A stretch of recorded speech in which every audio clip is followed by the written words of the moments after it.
예, 꽂혔습니다. 죄송합니다. 자, 그러니까 경기 서프라이즈 지수가 떨어진 상태에서 외국인들만 샀다. 그럼 결국 외국인들이 계속 살 수는 없는 것이고, 그래서 한번 외국인들이 매도하면 시장은 떨어질 수밖에 없거든요. 그렇죠? 그런 상황이 나올 수밖에 없는 거, 이게 기본입니다. 그래서 주식 투자하시는 분들은요, 제가 뭐 내일 어떻게 될지, 내일 모레 어떻게 될지는 거의 맞출 수가 없습니다. 그렇다고 해서 한 달 뒤에 어떻게 될지 이것도 정확하게 맞출 수는 없어요. 그런데 이걸 맞추고 못 맞춘 걸 떠나 가지고 기본적으로 어떻게 돼야지 이게 정상적인 시장이다, 이거를 구분할 줄 알면 됩니다. 그럼 정상적인 시장에서 벗어나면은요, 벗어나가지고 일정 기간 동안 벗어난 상태에 계속 움직임이 나올 수는 있어요. 그렇지만은요, 그러한 상태가 계속 되기는 쉽지 않을 거란 말이죠. 그리고 확률적으로 비정상적인 시장이 나타날 수가 있더라도 그건 어느 정도 한계에 봉착한다. 그래서 항상 기본이 뭐예요? 지금 현재의 이 팩터가 뭐냐, 이거. 현재 보여주고 있는 여러 지표들이 무엇을 향해서 이야기를 하고 있는가를 우리는 보고 있는 거죠. 그래서요, 하여튼 이제 보시면은 이 현상에서 주가가 떨어지는 건 이미 경기 서프라이즈 지수가 떨어진 걸 이미 말해줬고, 그래서 지금 떨어지고 있는데, 문제는 이제 뭐냐면 경기 서프라이즈 지수가 지금 올라가고 있느냐, 그럼 멈추는 게 끝났느냐? 아니에요. 이 끝단을 보시면은요, 아직까지도 하락 추세입니다. 하락 추세. 그러니까 지수가요, 반등이 나온다 할지라도 이 반등은 분명히 제한적일 수밖에 없고, 경기 서프라이즈 지수가 턴이 될 때까지는 시장이 더 이상 치고 날아가기는 분명히 쉽지 않다. 물론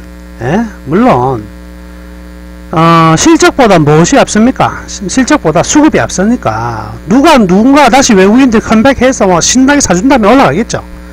근데 그렇게 올라가는 것은 진성이 아니다, 이거. 진짜가 아니다, 이거. 진짜가. 우리는요, 저는 그렇습니다. 진짜가 아닐 때는 배팅 세게 안 합니다. 배팅 방어적으로 해버립니다. 지금 방어적으로 한다면 진짜일 때 승부를 거는 거거든요. 확실하게 승부를 걸어버리고 그러면 됩니다. 지금은요, 지수가, 이 글로벌 경기 서프라이즈 지수가 아직까지 돌아선 상황이 아니기 때문에 아직은 그대로 보수적인 관점을 유지하도록 하겠습니다. 자, 그러면 이제 미국 상황들 한번 볼게요. 미국이 지금 이제 앞으로 가면은 내년 전망에 대해서 한번 말씀을 드리겠습니다. 지금요, 전 세계가 공통점이 하나 있는데요. 자, 우리나라 한번 볼게요. 우리나라 있잖아요. 지금 경기가 내년 경기 뭐 GDP 성장률 한 3.78%까지 예측을 하고 있습니다. 경기가 계속 좋을 것으로 생각이 들고 앞으로 계속 좋을 것이다, 이렇게 해서요, 한국은행에서 금리 인하를 절대 안 시키고 있죠. 한국은행이요, 우리나라에요, 금리 인하 시켜요. 2.5%, 아이고, 한 2% 원대로 떨어뜨려도 전혀 상관없습니다. 전혀 상관없어요. 지금 뭐 물가가 올라가면 금리를 인상을 시킨다, 금리를 동결한다 하지만 지금 물가가 올라가지는 못해요. 여러분들한테 이거 한번 여쭤볼게요. 지금요, 지금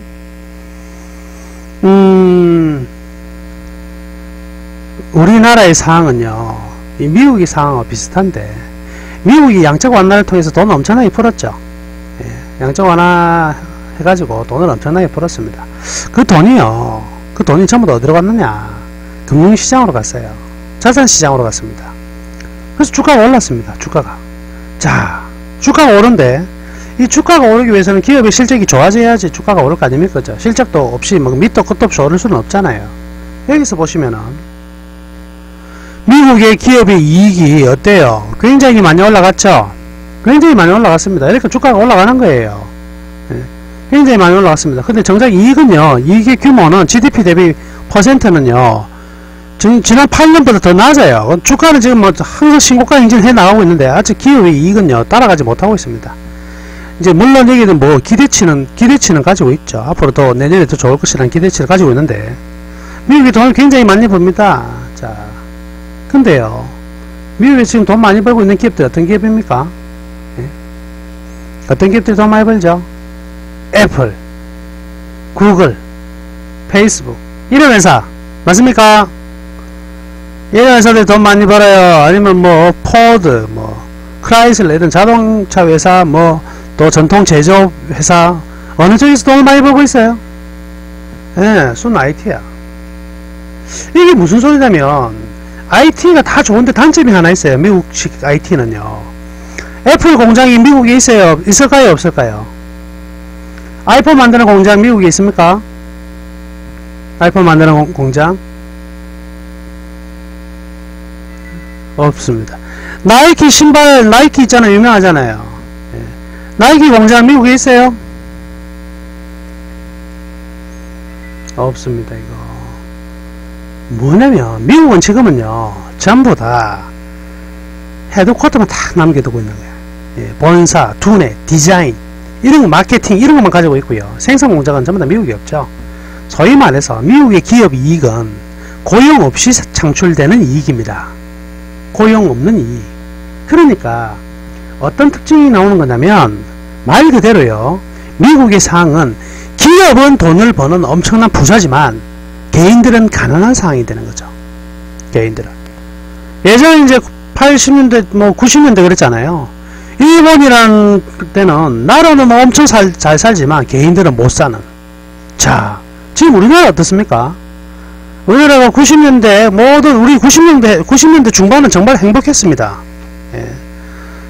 90년대 중반은 정말 우리나라가 그때 당시 기억나세요? 중산층 그 설문조사하니까 내가 중산층이라고 생각한다는 사람의 비율이요 70%씩 막 이렇게 넘었어요. 대단했습니다 그때. 그렇죠? 그때보다 지금이 뭐 소득이 더 늘어났겠지만은 삶의 어떤 풍요로움은요 90년대 중반 못 따라가요. 우리나라가 지금 현재가. 안 그렇습니까? 그때는 대기업이 아니라 중소기업 직장을 다녔어도 대기업하고 임금 격차가 별로 없었고요. 사회적 물가가 굉장히 쌌습니다. 그러니까 어때요? 택시도 전부 다 따블 주고 타고 다녔죠. 택시 아예 뭐 잡기도 힘들고 무조건 따블 주고 타던 시대예요. 왜? 그렇게 돈을 써도 따블 내더라도 그만큼 좀 풍요로웠다 이거죠. 지금 봅시다. 지금 우리나라 지금 삼성전자 사상 최대 실적들 계속 내가면서 우리나라 기업들은 이익을 많이 내고 있습니까? 안 내고 있습니까? 엄청나게 이익 많이 내고 있다. 과연 여러분들은 그만큼 부자십니까? 그만큼 이익을 많이 내고 있어요? 90년대보다 소득에 대해서 더 행복하게 지금 버는 만큼 더 많이 쓸 수 있는 이런 행복한 시대를 보내고 있습니까? 아니다. 예, 아니다.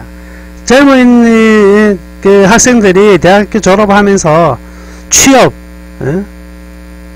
하면 대기업에 예를 들어서 뭐 현대모비스나 삼성전자 같은 데 가면은 초봉이 400만원이 넘죠. 예. 근데 그게 못 가면 대기업들 소위 말해 재벌기업들 못 가면은 애들 월급 얼마 받는지 아십니까? 150만원도 못 받아요. 이 극단적으로. 그러니까 뭐 친구 중에서 누구는 보니까 삼성전자 들어갔더라. 근데 보니까 그게 잘난 것도 없어. 근데 쟤는 들어갔어. 나는 왜 못 들어가? 그러면은요 애들이 쪽팔려서 취업을 안 해버립니다. 그냥 150만원짜리 중소기업 아예 들어가질 않아요. 쟤는 뭐 별것도 없는데 뭐 삼성전자 들어가서 월급 3,400만원 받는다는데 내가 150만원짜리 왜 하냐 이런단 말이죠. 예. 참 지금 상황은 어떤 상황이냐면 우리나라도요 기업의 이익은 커지지만 개인들의 이익은 극도로 줄어드는 시대입니다. 이게 그 특징이 어떠냐면 바로 이거죠. 미국도 지금 설비 투자가 기업의 이익을 전혀 못 따라가고 있다. 이게 문제거든요. 설비 투자가 늘어나야지 고용도 늘어나고 그죠? 중소기업도 먹고 살게 되는 건데 우리나라도 설비 투자가 없었죠. 설비 투자가 없었다. 이게 늘어나지가 않았다. 근데 그나마 이제 삼성전자가 엄청난 투자를 하겠다 소리를 몇 년 전부터 해가지고 결국 지금 하긴 하는데 삼성전자 설비 투자도 어디서 하고 있습니까? 예? 설비 투자를 어디서 하고 있죠? 그렇다니까 이게. 그러니까 삼성전자 에 어떤 납품하는 여러가지 설비 장비 산업들 이런 업체들 떼돈이 될 것 같아도 걔들도요 고용을 늘릴 수가 없어요. 예. 그런 장비 업체들도 고용을 늘릴 수가 없다니까 이제. 예전요 미국은요 일단 옐로운을 통해서 이 비둘기파가 특세를 하고 있기 때문에 내년에는요 분명히 이제 QE가 축소가 될 겁니다. 그죠? 축소가 되면 시중의 자금들이 사라져요. 그죠? 이 시금의 자금, 지금은 중앙은행으로부터 시중으로 돈이 흘러나왔는데 내년에는 QE 축소가 되면 시중으로 흘러나간 돈들이 다시 중앙은행으로 들어간다고. 그럼 시중에 돈이 안 돌죠. 미국은 돈이 안 돌면 망해버리는 나라입니다. 구조가요. 미국에서는 제일 겁내는 경제지표가 뭐냐면 저축률이 상승되면 망하는 거예요. 우리는 어릴 때 그래 배웠죠. 저축을 많이 해야지. 그쵸? 기업이 살고 국가가 산다. 미국은 소비로 만들어진 국가이기 때문에 저축하면 망해요. 미국은. 저축은요 경제의 악입니다. 악. 돈을 모은다는 것은 미래가 없기 때문에 미래의 불안감 때문에 돈을 모으는 거예요. 근데 미국은요 미래의 불안감이 없죠. 오늘 내가 돈 다 써도 내일이면 돈이 생길 것이니까 그런 불안감들이 없으니까 돈을 쓰는 거예요. 이 소비로 만들어진 국가 아닙니까? 그죠? 근데 미국이요 이번 금융위기 이후에 저축률이 상승하고 있어요. 이게 이제 미국 그 경제 어떤 학자들한테는 이게 큰 고민입니다. 돈을 써야 되는데 돈을 좀 풀어줬더니만 돈을 안 쓰고 그걸 가지고 있던가 아니면 주식에 투자해버리니까 이게 골치라는 거예요. 근데 QE가 축소가 되면 돈들이 더 줄어들거든요. 그럼 시중에 돈이 막혀요. 이 돈맥 경화가 막힌다 이게. 돈맥 경화가 일어난다 이게.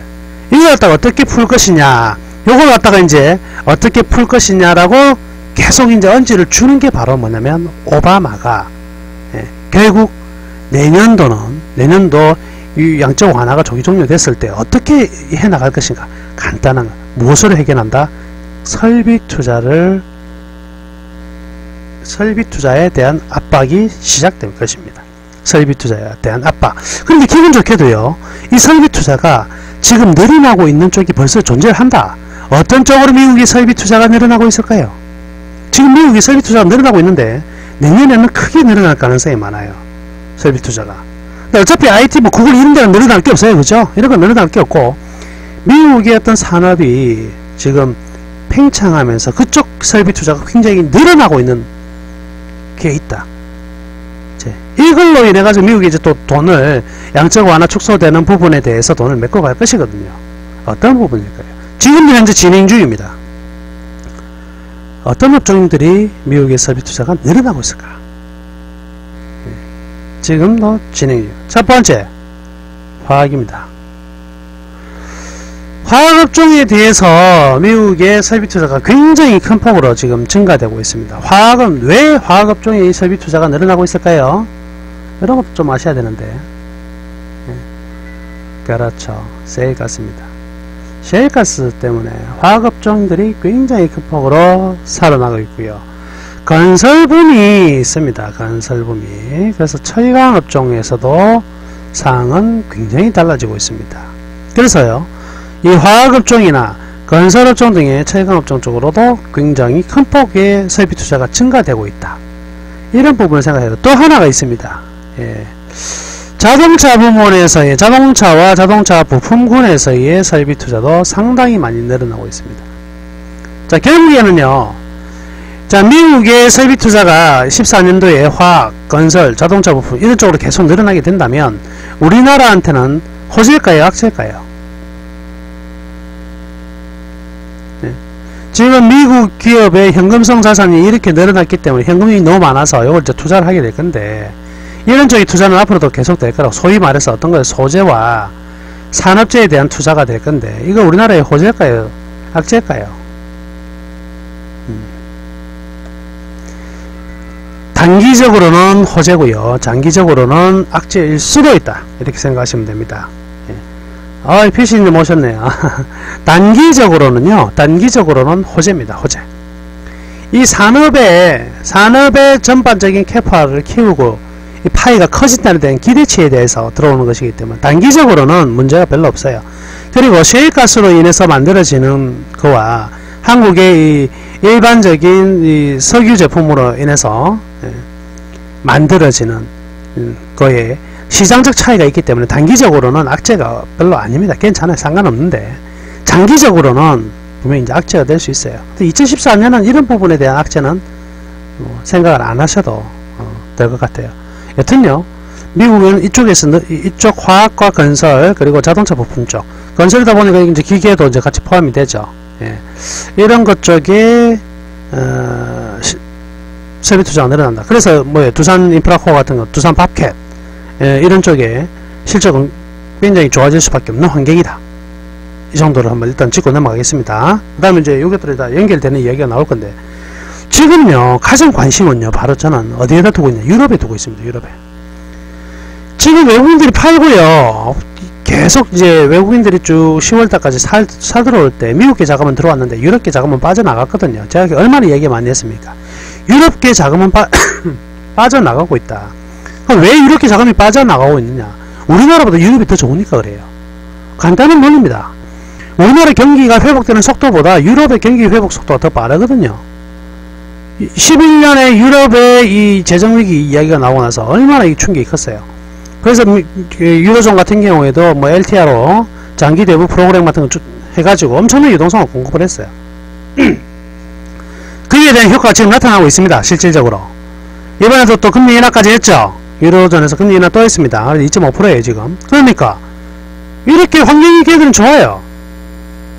특히 이제 문제는요, 아직도 유럽의 경기가 좋아지는 건 서유럽 중심으로 올라가다 보니까 서유럽의 경기가 좋아지는데, 여튼요 그쪽으로 돈이 모이고 있습니다. 얘가 그쪽으로 돈이 모여요.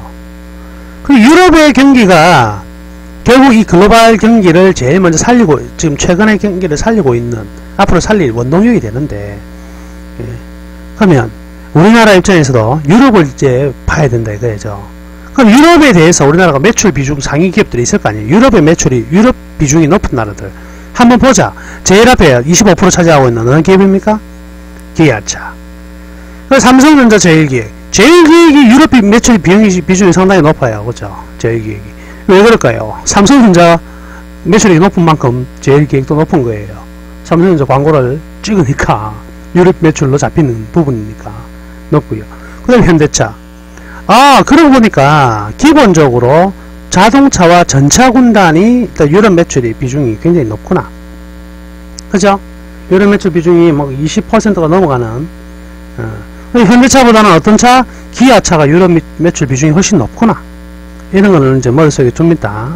삼성전자도 작년까지만 해도 유럽 매출 비중이 낮았는데, 이 갤럭시 S3부터 4로 연결되는 이 라인에 삼성전자 매출이 굉장히 많이, 이제 뭐 현재까지는 2012년 갤럭시 S부터 계속 늘어나고 있는 상황이라고 볼 수 있죠. 보면은요, 또 독일의 자동차, 독일 같은 경우에는 지금 유럽 매출이, 독일 같은 경우에는요, 이 유로존의 GDP 성장률보다 훨씬 높은 상태에서 유지가 되어 있는 게 자동차 부품 가동률이 굉장히 상승폭이 큽니다. 네. 여기서 이제 공통적인 분모가 하나 나오네요. 어떤 게 나오냐면, 유로존의 경기가 살아나면 우리한테 힘을, 바로 유럽이 가지고 있는 특징적인 부분은, 일단 유럽의 경기는요, 경기가 올라가면 제일 먼저 호재를 받을 수 있는 업종이 어떤 업종인지 알겠네.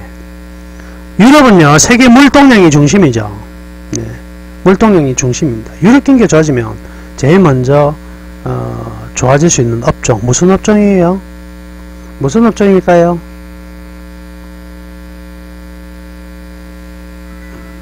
그렇죠, 잘 아시네. 해운행 조선이거든요. 해운행 조선이 물동량을 가지고 있다.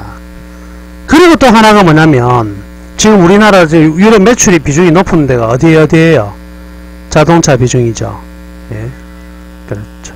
전차 군단, 특히 자동차 쪽인데, 자동차 N 부품 쪽이라는 거예요.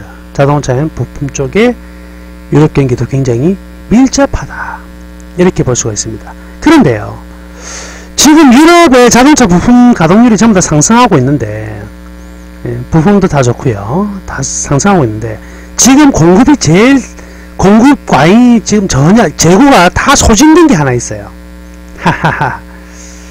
유럽의 지금 자동차 부품으로 들어갈 수 있는 여러가지 내용 중에서 하나가 재고가 없는 게 있어요. 재고가 없어서 여기 신나게 팔려나갈 게 하나 있는데 이게 뭘까요? 요거는 공짜로 가르쳐드리면 안 되는데 뭘까요? 연음입니다. 지금 유럽에서 유럽 경기가 이제 계속해서 좋아지는 상황에서 예, 자동차 부품 가동률도 증가되고 자동차 판매량도 증가되는데 제일 여기에서 딸리는 부분이 뭐냐면 바로 타이어입니다. 타이어 부분이 제일 공급이 부족한 부분이에요. 아하, 그러면 우리가 무엇을 봐야 될 것 같아요? 이제부터는 타이어주를 봐야 된다. 타이어주를 봐야지 되겠구나. 그래서요, 타이어 관련주들에 대해서 이제 여러분도 관심을 가지시기를 바라겠고요. 뭐 넥센 타이어나 뭐 한국 타이어 월드와이드 뭐 이런 것도 잘 탄탄하게 가죠. 금호 타이어, 도화 타이어도 뭐 끝도 없이 가고 있습니다. 뭐 개인적으로는 금호 타이어 같은 경우에도 가격이 이제는 최바닥권에 와 있다. 사도 문제가 별로 없겠다. 이렇게 말씀을 드리겠습니다. 자, 이어서 유럽에 대해서 우리가 보면은 해운조선 자동차 부품, 특히 타이어 관련해서 호재를 받을 가능성이 많으니까 이 부분도 짚고 넘어가도록 하겠습니다. 자, 조선 이야기를 안 할 수가 없는데요. 이것만 말씀해 드릴게요. 지난주도 말씀해 드렸고 이번주도 말씀해 드리는 거는 조선주는 무조건 BDI 따라간다 그랬어요. BDI를 보고 가야 되는데, 자, 이번주 한 주 동안에 BDI가 올라갔습니까? 떨어졌습니까? 올라갔어요? 떨어졌어요? 떨어졌네. 이게 기본입니다. 이 기본이에요. 그런데 요즘 이번 한 주, 지난주 금요일날 보니까 대우조선해양 8% 올라가고 나머지 조선주들도 올라가든가요? 죽든가요? 금요일날 뻥뻥 뛰죠? 맞습니까? 뻥뻥 뛰었다. 그렇잖아요. 예, 엄청나게 상승했죠. 예, 보시면은 뭐 한번 보자고요.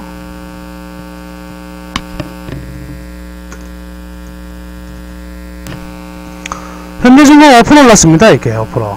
자, 지금의 개인 투자자들의 심리는 어떤 상황이냐면 이런 상황입니다.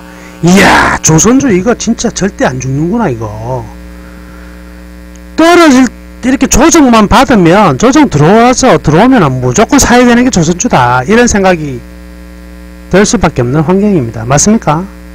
네. 이런 환경이 돼요. 왜? 떨어진데도 다른 거는 죽어도 올라갈 때 무지하게 세게 올라가거든요. 그러니까 이 조선주가 역시 대장이야. 조선주 못 사서 아이고 속 아파 죽겠네, 이번 바닥에 얼마까지 봤었는데, 이런 생각을 가지고 있는 개인들이 많단 말이죠.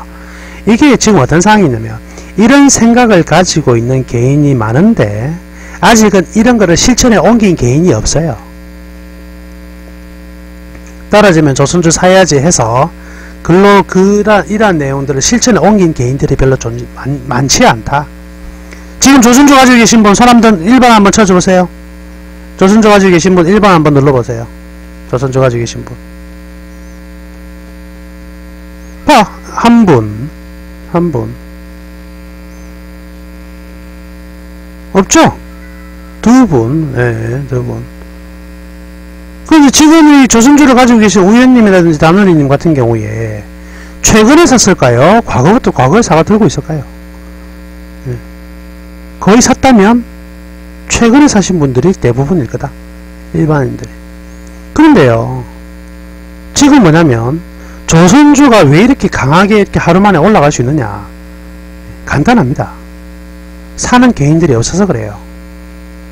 개인들이 사겠다는 생각은 많은데 아직까지 행동으로 안 옮기고 있거든요. 그래서 땡기는 겁니다. 예. 그럼 목요일날요. 예. 이제 이렇게 다누님처럼 이런 분들이 이제 조선주를 일단 사기 시작하는 상황이 벌어져야 그때부터 떨어져요, 주가가. 그런데요, 이걸 보셔야죠. 지금 조선주가 굉장히 탄력 있는 이유는 그만큼 올려놓은 상태에서 팔아먹지를 제대로 못했기 때문에 그래요. 이제부터 개인들이 들어올 수 있는 너무나 좋은 모습을 그려놨어 지금은. 예. 추세를 다 살려놔 버렸거든요. 예. 추세를 다 살려놨습니다 이거.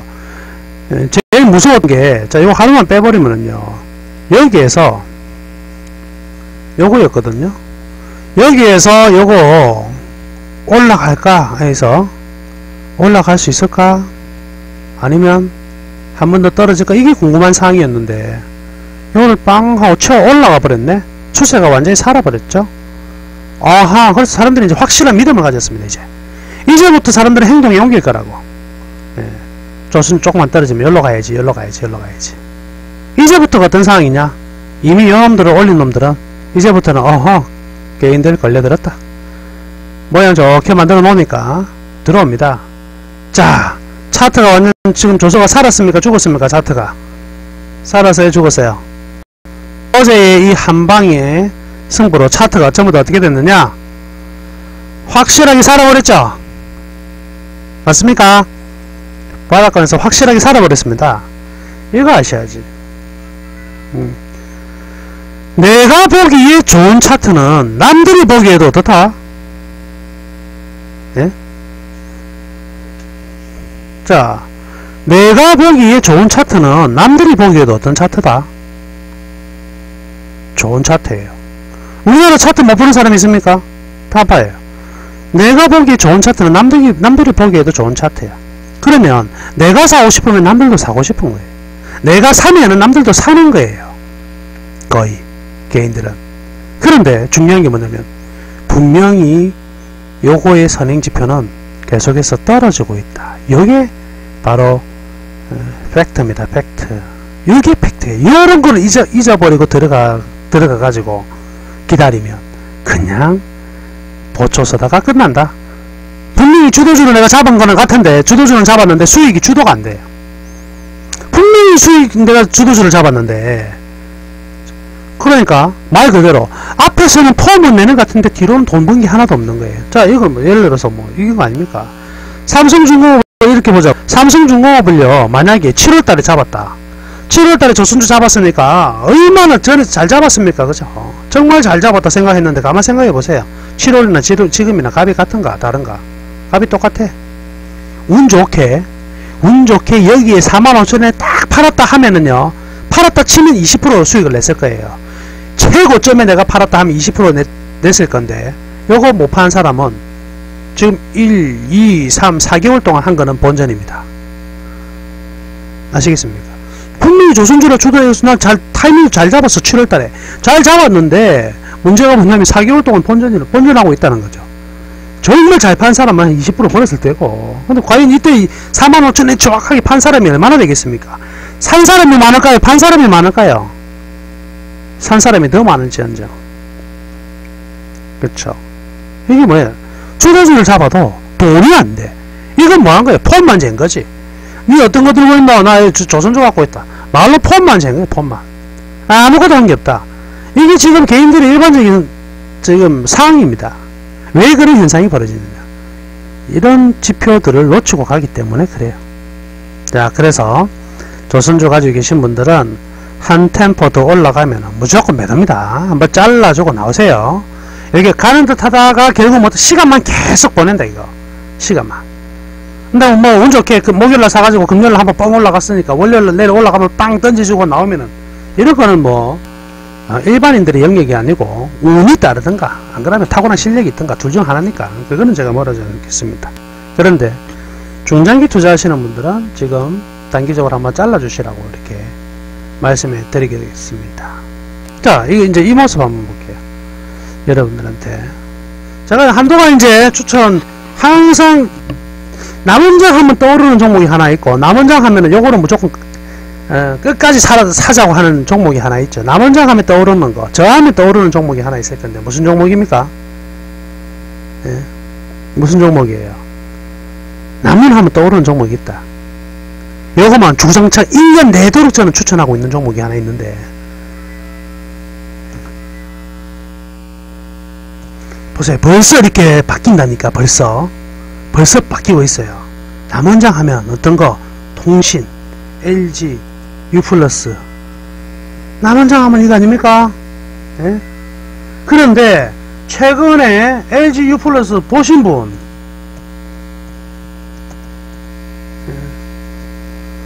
최근에 통신 이야기 나와요, 안 나와요? 통신 이야기 안 나오죠? 그리고 통신주 남들 물어보면은, 전문가들한테 물어보면은 통신주 뭐라고 이야기합니까? 비전 있다 없다? 에이 그건 뭐 한다 상을 이러고 앉아있다고. 맞죠?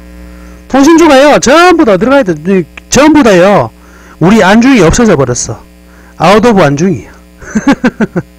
사람들이 통신주를 어느 날 다 잊어버린다.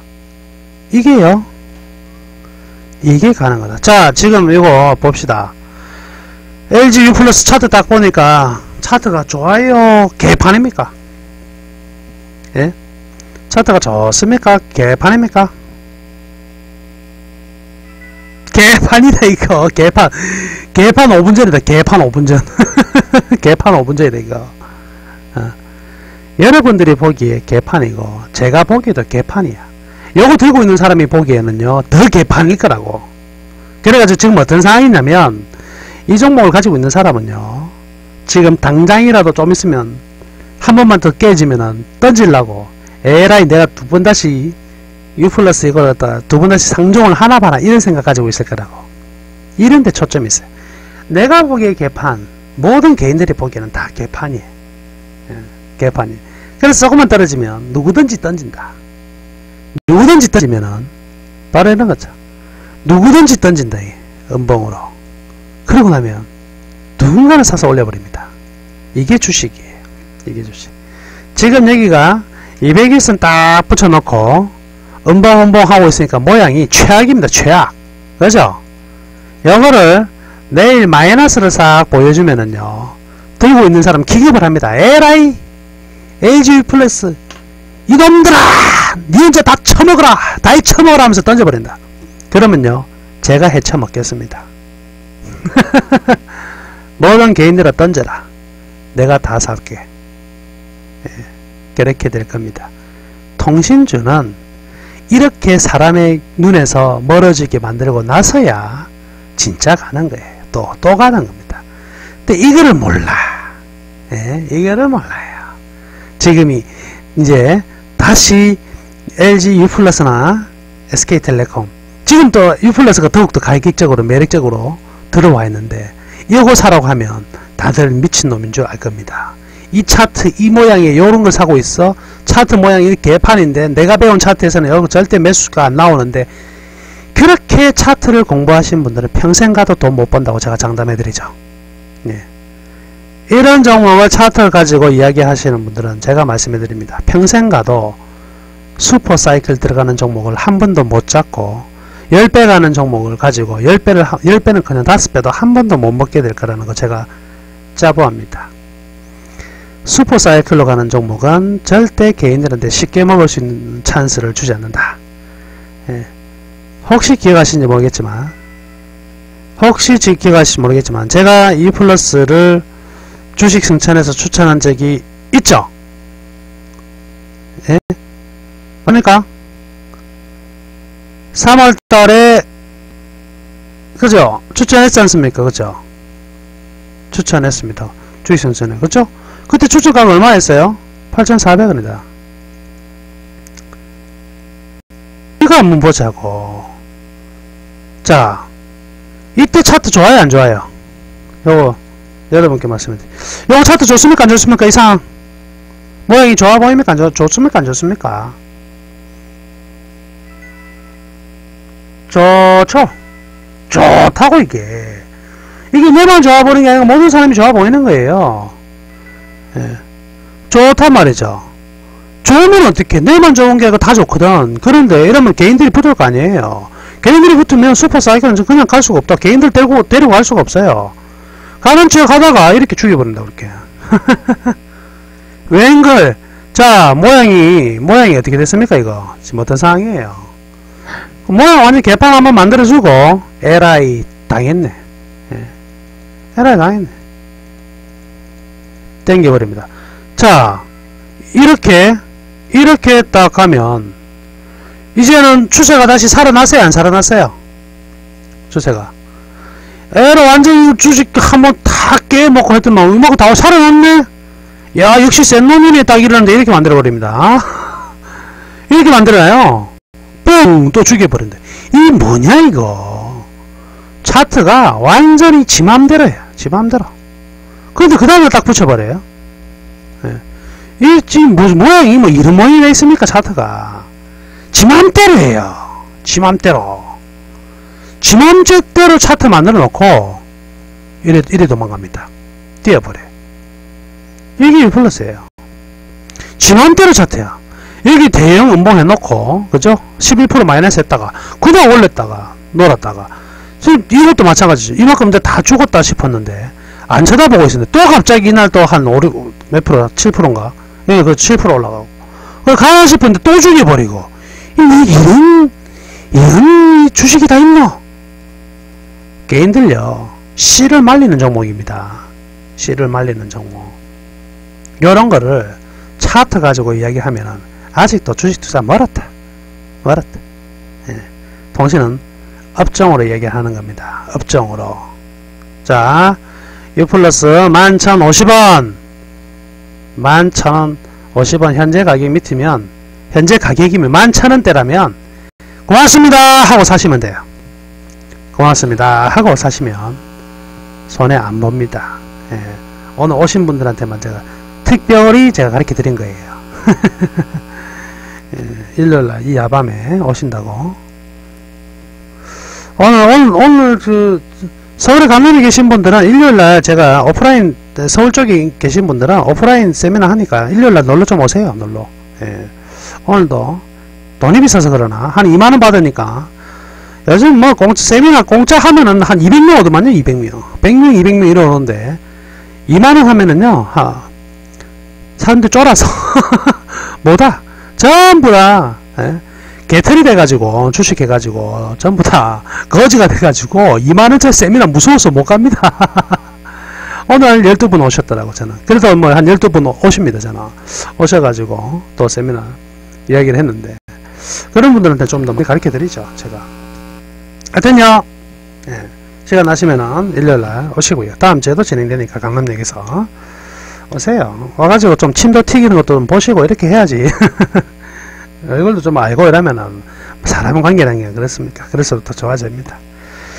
자, 코스피 주가 추이 전망인데요. 제가 요 세선을 껐는데 요거 올라가는 거, 요 위에 요 선을 넘어서는 거는 전부 다 짝퉁이다. 요거 전부 다 짝퉁이다 그랬어요. 요거는 오버슈팅이다 이거. 요거 들어오면 여기 다 매도다 매도. 기본적으로 이 중심 라인인데 지난주에 설명해 드렸죠. 얼마 1980포인트라는 선은 반드시 와야 되는데 한 번에 와서 끝나지 않는다. 지금 한 번 왔다가 돌아섰거든요. 그죠? 한 번 왔다가 돌아섰어요. 이걸로 끝나는 게 아니에요. 다시 와야 된다. 다시. 그럼 잘 보세요. 이번 주에 1980 왔던 거는 바로 이 추세의 중심선까지 왔다 갔거든요. 추세의 중심선까지 왔다 갔어요. 그렇죠? 그런데 다음번 1980이 다시 오면 이 추세의 중심선일까요? 중심선이 깨진 상태일까요? 예. 지금은 요 하나 둘 중심선과 이 하방의 선에서 이번에 1980이 왔을 때는 중심선을 딱 왔어요. 다음에 1980이 오면 중심선에서 어떻게 된 거죠? 중심선 위치가 아니라 중심선에서 깨진 거죠. 깨지면은 기술적으로 요 밑에 부분을 확인해야 된다. 여기 얼마냐? 1950이다. 그래서요, 저는 1950포인트 요거 찍기 전까지는 강력한 배팅 안 합니다. 전부 다 보수적이에요. 방어 포트폴리오. 무조건 방어예요, 방어. 저희의 이 방어 포트폴리오가, 방어 포트폴리오가 있었기 때문에, 지난 한 달, 여기서 2050포인트에서 지금 여기까지 미끄러져 내려오는 동안에 적어도 우리의 금액은 투자 금액은 전부 다 사수를 했다. 전혀 손해를 보지 않고 방어에 성공했습니다. 그런데 여기에서 요 라인 있죠? 다시 올 동안에도요 우리는 방어를 한다. 방어 속에서 조금만 번다. 많이 저는 지금 이달 말까지요 돈 많이 벌 생각 없어요. 우리 회원분들한테도 말씀해 드리지만은, 그쵸? 돈 많이 벌겠다는 생각 없습니다. 왜? 못 벌어요 지금요. 지금 못 봅니다. 벌려고 하는 족족 죽어요. 돈 깨먹는 건 순식간입니다. 벌려고 뭐 1% 벌고 2% 벌고 우습게 버는데 지금 한 달 동안 돈 다 깨먹었어요 개인들. 예. 그런데 그게 이달 말까지요 계속됩니다. 개인들 뭐 거들나는 거는 순식간에 거들나요. 왜? 공격 포트 있는 사람은 다 죽습니다. 그걸 제가 알아요. 그러면 이때까지 이제 뭐 할 거냐? 방어적으로 1% 2%만 벌어도 돼요. 2%만 벌어도. 왜? 그 다음에 여기 있거든. 그 다음에 초강력 랠리에서, 예? 빠르면 11월 말, 늦으면 12월 말이라 그랬죠? 거기부터 스타트 되는 데서는요, 아예 우리 쫓아오지도 못하게 공격 포트로 갑니다. 엄청나게 무서운 공격 포트로 바뀌어요. 그 바꾸는 과정이 지금 한 개씩 우리가 입지를 하고 있어요. 그쵸? 회원분들 아시죠? 그죠? 우리 방에 계신 회원분들은 아시는데, 종목 벌써 포트가 한 개씩 세 종목 벌써 입질이 들어갔어요. 입질이. 요 세 종목 들어가고 있는 우리 이제 회원들한테 들어간 종목은요, 요거 1-20% 먹겠다고 들어간 종목 아닙니다. 예. 지금 우리가 입질하고 이제 지난주부터 들어갔어요. 그전에는 100% 한 종목만 가지고 있었는데. 어떤 종목 가지고 있었어요? 우린 100% 한 종목밖에 안 가지고 있었다. 얘랑 뭐, 이제, 예, 한전은 100% 한전만 가지고 있었거든. 근데 지금은 이제 포트 비중에서 한전은 70%로 줄었습니다. 30%가 다른 종목 A, B, C라는 종목으로 입질이 들어갔어요. 근데 지금 A, B, C 들어간 종목이요. 10% 먹겠다고 들어간 종목은 전혀 아닙니다. 예. 예. 지금 한전 포트 70인데, 이번 주에도 또 포트가 또 줄 겁니다. 예. 70%에서 또 줄 거예요. 60, 50, 40 이렇게 줄여나가면서 우리는 새로운 포트를 만들어가고 있다고. A, B, C 이렇게 새로운 포트를 만들어가고 있는데, 이 새로운 포트, 예. 다행히 뭐 A, B, C 우리가 포트로 바꿔놓은 게 다 플러스예요. 예. 우리 매수가보다는 높은 자리에 와 있는데, 이거는요 10%, 20% 먹겠다고 들어간 종목 아닙니다. 예. 크게 보냅니다. 크게. 예. 최소한 아무리 못 벌어도요 20에 30 50% 정도까지도 충분히 다들 기본적으로 보고 들어가는 종목입니다. 그거를 지금 이달 말까지 다 내겠다 그러면 당장 다 바꿔야죠. 그런데 왜 10%씩만 입지를 하고 있느냐? 지금부터 빠르면 이달 말까지다. 여기 사이에서 모아 놓으면 된다. 그 다음부터는 시간이 돈을 준다. 그냥 잠만 자면 돈이 들어오는 이런 것들. 그러니까 여러분께 말씀을 드리고자 하는 건 뭐냐면, 아직도 방어 포트는 그대로 유지를 해라. 방어 포트는 그대로 유지를 하시기를 바라겠습니다. 그래서 1980원 다시 들어오고, 그 다시 들어오는 건 1980원, 1980에서 지지가 아니라 1950으로 향하는 장세가 될 것이다. 이거 하나 말씀해 드리겠습니다. 자, 외국인들이 지금 팔고 있는 가장 큰 이유 중에 하나는요, 역시 글로벌 신흥국 관련 펀드에서 펀드 플로우에서 펀드에 자금이 빠져나가고 있습니다. 즉 한국이 투자될 수 있는 펀드에서 자금이 빠져나가니까 외국인들 순매도로 돌아설 수밖에 없고요. 요거는요 역시 11월 말에서 12월 지수로 우리 펀드멘탈로 이제 1850이 들어오면 외국인들은 바로 매수로 들어올 건데, 요 포인트가 들어오지 않으면 뭐 당장이 매수는 안 할 겁니다. 시기를 좀 둘 거예요. 지금 이 돈들은 전부 다 어디로 가고 있다? 한국 관련 신흥국 관련 펀드에서 왜 자금이 유출된다? 왜 자금이 유출된다? 저기 양적 완화 12월달 다음 달부터 이제 축소 언급이 나올 거거든요. 거기에 대해서 지금 조금씩 전체적으로 비중을 좀 줄여주고 있는 상황이죠. 그래서 좀 빠져나오고 있다. 이래 보시면 되겠고요. 우리나라 시장은 분명히 이익을 많이 내는 기업입니다. 그런데 한국 시장은 여기서 글로벌 북미 대비 굉장히 저평가예요.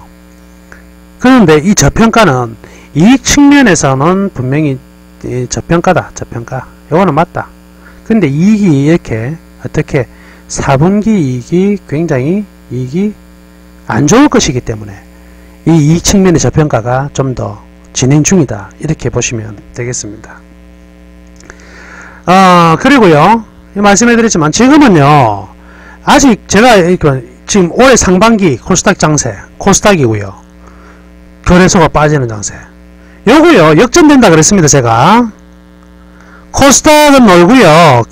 종합은 올라갑니다. 이거 내년까지는요. 내년 즉 대형주가 이렇게 볼게요. 코스피가요. 저는 이렇게 생각합니다. 2300에서 2400포인트 나오기 전까지는요. 코스닥은 대형주 못 따라가요. 지금 돈은요. 전부 다 외국인 위주고, 이 외국인 다음에는 누구의 위주냐면 투신 기관 위주입니다. 외국인 다음에는 기관이에요. 기관 다음에 개인인데, 개인이 들어오려면 최소한 2300에서 2400포인트 넘어서야 돼요. 그러니까 코스닥 종목 가지고 있는 사람은 어떤 종목이 투자한 거와 동일하냐면 증권주에 투자한 사람이랑 똑같아. 한마디로 돈 안 된다는 이야기죠. 예. 지금 아직도 자 대형주와 코스닥의 격차는 굉장히 많이 줄었습니다. 이렇게 벌어져 있던 거에서 지금 이만큼 줄였죠. 역전 나온다. 역전 나와서 내년 상반기에 완전히 틀립니다. 코스닥 돈 안 됩니다. 현실 직시해라. 무조건 대형주다. 무조건 대형주에서 승부난다는 거. 요걸 잊으시면 안 됩니다. 수급이나 실적이나 자산적 측면, 코스닥 제일 부족한 부분이 뭐라고요? 자산적 측면이 없다. 그게 제일 문제입니다. 예. 이거 시간이 많이 돼버렸네요. 10시가 됐네. 10시면 또 우리 다음 멘토가 방송을 해야 되기 때문에 제가 빠른 시간 내로 정리를 해서 다음 분들에게 피해가 안 가도록 하겠습니다. 기관들요, 지금 살 수 없어요. 펀드 플로우 보시면 펀드 자금 다시 빠지고 있죠. 펀드 자금 다시 빠지면 기관 매수할 수 없다. 그럼 보자고요. 외국인이 매도하고 기관이 매도하면 개인만이 사는데, 개인의 자금은 한정적인데 큰손만 산다. 큰손만. 예, 큰손만 산다. 그러니까 이 장은요, 어떤 장 안 되는 장이다. 이게. 큰손만 산다. 이거 어떤 장이요? 종목이 들쑥날쑥하네. 변동성만 커진다. 변동성만 굉장히 커지는 장세. 초단타 플레이 하시는 분들 수익 낼 수 있고, 중장기 투자하시는 분은 현 구간에서 수익 낼 수 없다. 예, 기본적으로 이렇게 보시면 되겠습니다. 주도주 컨셉 요 이야기를 좀 해야 되는데 이 이야기를 할 시간이 별로 없겠네요. 예. 그래서 이제 코스피는 이렇게 찍어드리겠습니다. 아까 1950 정도까지는 그대로 던져줘야 되고요. 여기 깨지고 나면 그 다음 지수는 그 다음 번째까지 얘기합시다. 이번 주는 1950 이하로 떨어지진 않을 거예요. 그렇죠? 위로는 얼마? 2020 봅니다. 위로는 2020, 그리고 밑으로는 1950 정도 보자고요. 이 정도 보시면 되겠고요. 자, 내년도에 이제 이야기, 오늘 시간 너무 쫓기네. 죄송합니다. 이거 화요일날 모방도 안 하는데 시간이 너무 쫓기네요. 그렇게만 핵심만 얘기를 해드리겠습니다. 내년도에는 지금 이 삼성전자와 현대차 라인보다 삼성전자, 현대차를 제외한 라인이 이익이 굉장히 커진다. 여기 보세요. 여기에 지금 2012년에는 삼성전자, 현대차를 제외한 업종들의 이익이 이만큼 안 좋았어요. 그럼 2013년에 회복이 좀 되거든요. 2014년에는 어떻게 엄청난 걸로 올라가죠? 무엇을 뜻합니까? 소재산업재의 시대다. 자, 여러분들께 말씀드리는 거는 삼성전자 버리지 않고는 내년 수익 낼 수 없다. 삼성전자를 완전히 버릴 줄 알아야 됩니다. 현대차도 버려야 되느냐? 현대차는 버리지 마세요. 그렇지만 삼성전자를 버릴 줄 알아야 된다. 이게. 삼성전자의 맹목적인 사랑은 기분만 낼 뿐이다. 돈은 안 늘어난다. 소재산업재, 현대차가 훨씬 낫다고 계속 얘기합니다. 삼성전자보다는 현대차가 무조건 낫다. 기본입니다. 이 내용은 좀 더 다음번에 상세히 설명해 드리겠고요. 코스닥 주가 추이가, 코스닥은요 이렇습니다. 지난주에 제가 여기 동그라미 쳐놨었거든요. 지난주에 제가 코스닥 얘기를 하면서 509포인트, 510포인트 라인 여기다 이렇게 얘기했죠. 이거 한 번만 가지고 안 됩니다. 한 번 더 해요. 이번 주 올라가 봐야. 금요일 날 보세요. 그래서 폭등하니까 38포인트 오르는 동안에 코스닥 마이너스 들어갈 뻔했죠. 이게 무엇을 뜻합니까? 결론이 나왔습니다. 요거 하나만 설명하고 이제 끝내면 될 것 같은데요. 자, 요거 하나만 설명하겠습니다.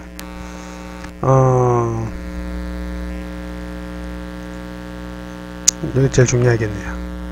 자, 거래소와 코스닥 주식투자 최근에 하신 분들은 거래소가 뭔지를 몰라요. 거래소가 코스피를 보고 거래소라 그럽니다. 옛날에는 거래소라 그랬거든요. 코스피 코스닥 하면 오히려 더 낯설어서 거래소 코스닥 하는데 이겁니다. 자, 거래소가 이렇게 올라가면 코스닥은 이래요. 거래소가 폭등을 하면 코스닥은 떨어진다.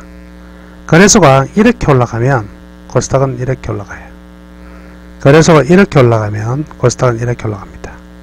거래소가 이렇게 올라가면 이렇게 있으면 코스닥은 이래요. 거래소가 이렇게 되면 코스닥은 이랬습니다. 거래소가 이렇게 되면 코스닥은 이래요. 자, 거래소가 이렇게 되면은 코스닥도 이렇습니다. 거래소가 이렇게 되면은 코스닥은 이렇습니다. 요 그림만 이해를 하시면 코스닥 시장을 완벽히 이해하는 겁니다. 이 그림만 이해를 하시면 이해를 하시는 거예요. 거래소가 폭등을 할 때는 코스닥은 논다. 1번 요거 하나 기억해 두시고, 거래소가 급락을 들어올 때는 코스닥에는 어마어마한 급락이 들어옵니다. 2번 나머지는 거래소가 변동성이 없을 때 코스닥이 좋아진다. 이거 정도만 기억하시면 되겠습니다. 지금 거래소는 변동성이 커질 수밖에 없는 거죠. 20몇 포인트 떨어졌다가 38포인트 올라가고 막 이러죠. 이런 장에서는 코스닥 힘을 쓸 수 없어요. 다음 주 한 주도요, 코스닥 특별한 종목이 제외하면은요, 특별한 뭐 이슈나 뭐 이런 이벤트, 테마 이런 것들이 불어가지고 올라가지 않는 이상은 일반 개인들이 가지고 있는 코스닥 종목은 못 올라간다 보시면 됩니다. 여러분들이 알고 있는 누가 어떤 종목 한다 카더라, 이미 그거는 카더라가 아니라 전부 다 이미 여러분들이 알고 있는 종목은요, 이미 다 노출된 종목이라고 생각하시면 됩니다. 환상을 버리세요. 환상을 버리시기를 바라겠습니다. 다음 멘토분 시간을 뺏어드려서 너무 죄송스럽습니다.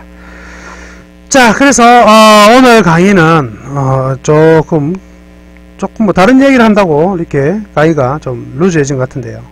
예, 이렇게 결론을 말씀해드리면, 시장은요 아직도 방어다. 이렇게 생각하시고요. 공격적으로 나가지 마라. 그리고 코스닥은 버리고 대형주로 가라. 그리고 또 마지막, 예, 항상 말씀해드리지만 이번 시장은 이제 기다리는 시점에 것이 거의 다가왔습니다. 우리 겁나게 뛸 수 있는 타이밍이 거의 임박했습니다. 저는 가는 장에 남들보다 몇 배씩 버는 사람입니다. 떨어지는 장에 돈 버는 사람 아닙니다. 자, 그 타이밍이 거의 도래했다.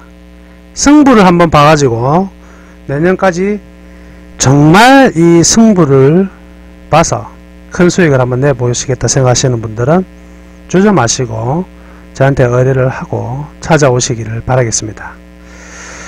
자, 이제 고비가 이제 머지않았습니다. 빠르면 이번 주 다음 주 되면 끝날 수도 있어요. 예, 이번 주 다음 주 되면 끝날 수도 있고, 늦으면 한 달 정도 더 걸리겠지만은 포트 잘 구성해서 나가시기를 바라겠습니다. 우리 회원분들 아시죠? 예, 내일도 우리는 날마다 즐거운 날 아닙니까? 장이나 빠져라. 장이 빠져도 즐겁고 올라가도 즐겁고 느긋하게 우리는 우리의 길을 걸어갈 겁니다. 내일도. 예, 그러니까 피시님하고요, 지월님하고 피시님하고 전직관대지님 내일 또 뵙도록 하겠습니다. 나머지 분들도요, 한 주 수익 많이 내시고요.